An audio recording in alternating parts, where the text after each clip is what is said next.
ఓ God, ఈ రోజు తెల్లవారినంత ఈజీగా నా లైఫ్ కూడా సెట్ అయ్యేలా చూడు స్వామి. ఎదలతో పడలేకపోతున్నాను. రేయ్ లెగండ్రా లెగండ్రా బాబు, ఇలా అయితే మన బతుకులు బాగుపడినట్టే.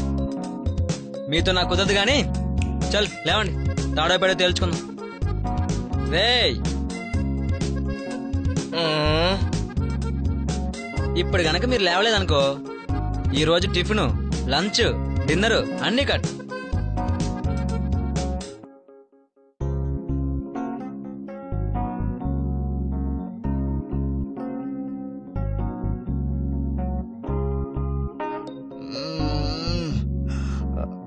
ఏంట్రా నీ గోలా? గోళ కాదురా, కళ. ఎస్, మీరు విన్నది నిజమే. నిన్న రాత్రి నాకు ఒక కళ వచ్చింది. ఎక్కువగా పడుకుంటే వచ్చేది కళ్ళే. అయినా ఇచ్చేపడానికి మమ్మల్ని నిద్ర లేపింది. ఇలాంటివి రోజుకు నాకు డజన్ వస్తుంటాయి. నీ పదరా వెళ్ళి పడుకుందాం. ఆగండే. ఏంట్రా? మీకొచ్చే కళలు వేరు, నాకొచ్చే కళలు వేరు. ఏంటో ఆ పీడకల? అది పీడకళ కాదు, మీ బతుకు కళ, మీ భవిష్యత్తు కళ. రే, మా బ్రతుకులకి భవిష్యత్తుకి ఏ డోకా లేదు గాని ముందు నీకొచ్చిన పీడకలేంటో చెప్పరా. అది వర్షాకాలం. రాష్ట్రమంతా వర్షాలతో అతలాకుతలమవుతుంది. ఎడతెరిపు లేకుండా వర్షాలు కురుస్తూనే ఉన్నాయి.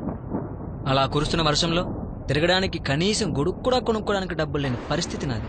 వర్షంలో ఎందుకురా తిరగడం దూరా, గమ్మునుండొచ్చు కదా. నేను చెప్పండి రా, చెప్పా. రే నువ్వు మీరా, నువ్వు చెప్పరా. అలా వర్షం, ఎండ, చలి నన్ను ఎంతగా భయపెట్టినా నేను దేన్ని లెక్క చేయకుండా కనిపించిన ప్రతి ఆఫీస్ చుట్టూ తిరిగి ఎదురొచ్చిన ప్రతి డైరెక్టర్ని కలిసి ఇంతింతే వడ్డీంతే అయినట్లు నేను ఎక్కడికో వెళ్ళిపోయాను.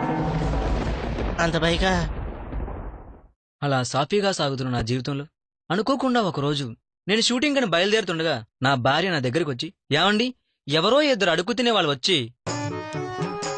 మిమ్మల్ని అర్జెంటుగా కలవాలని గొడవ చేస్తున్నారు. గుమ్మం దగ్గర నించున్నారు, మీరు గమ్ముని వెళ్ళి తొందరగా పంపించేయండి, గుమ్మం అంతా గబ్బుతో నిండిపోయింది అని చెప్పి తను వెళ్ళిపోయింది. ఈ హఠాత్ పరిణామానికి విస్తరపోయిన నేను ఎవరై ఉంటారని చెప్పి బయటకు వచ్చాను. ఎదురుగా బక్క చిక్కి బిక్కమొహాలతో మీరు పరిగెత్తుకుంటూ వచ్చి గబ్బు కొడుతున్న మిమ్మల్ని గుండెలకు అత్తుకున్నాను. అరుంధతి, వీళ్ళు అడుగు తినేవాళ్ళు కాదు, అనాథులు కాదు, అభాగ్యులు అంతకన్నా కాదు, వీళ్ళు నా ఆప్తులు, నా మిత్రులు అని చెప్పి మీకు టీటిఫిన్లు పెట్టించి మీ ఇద్దరికి చెరో 10 లక్షలు ఇచ్చా. ఆ తర్వాత ఇంకేం తొక్క, నాకు 20 లక్షలు బొక్క. మీరు కూడా ఇలా టైం వేస్ట్ చేయకుండా కష్టపడి సంపాదించుంటే నేను సంపాదించిన సంపాదనలో ఈరోజు 20 లక్షలు మిగిలేదు.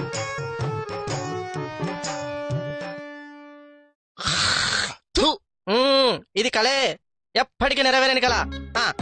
కళ గురించి కళల గురించి నీకేం తెలుసా కాపీ నాయ? నన్నేమన్నాను, నా క్రియేటివిటీ గురించి ఏమన్నా అన్నావు అనుకో. ఏంట్రా నీ బోర్డ్ క్రియేటివిటీ? హిందీ పాటలకి తెలుగు లిరిక్స్ రాసి పాడడం క్రియేటివిటీ? మొన్నటికి మొన్న ఏంట్రా పాట అది? అది ఏంట్రా? అదేరా మొన్న మన చెవుల నుంచి రక్తం వచ్చేదాకా పాడి వినిపించాడు కదా, ఆ పాట. ఏంటది? కజరారే కజరారే. కజరారే కజరారే, ఎంత పెద్ద హిట్ సాంగ్ అది. దాన్ని ఎదవా తెలుగులో చెలియా నా చెలియా చెలియా చెలియా అని కూని చేసి దీనికి క్రియేటివిటీ అని పేరు. అది ఇడు బతుకు. అదేం కాదు, వాళ్ళకు వచ్చినట్టునే నాకు వచ్చింది. కాకపోతే వాళ్ళ బాంబే వాళ్ళు ముందు పాడేశారు. నేను హైదరాబాద్ కాబట్టి కొంచెం లేటు అంతే. అయినా నువ్వేంట్రా నీతి మధ్యలో మాట్లాడుతున్నావు? నువ్వేనా తక్కువ తిన్నావా? తక్కువ ఎందుకు తింటానరా, కడుపు నిండా తిన్నా. అయినా నీలా కాపీ కొట్టి బతకట్లేదురా, కష్టపడి పని చేస్తాను. నేను చెప్పింది ఆ తిండి గురించి కాదురా. ఆ పంటరా మీ ఎదగోలా. అవును, ఈ రోజు ఎటా వెళ్తా అన్నట్టు గుర్తు?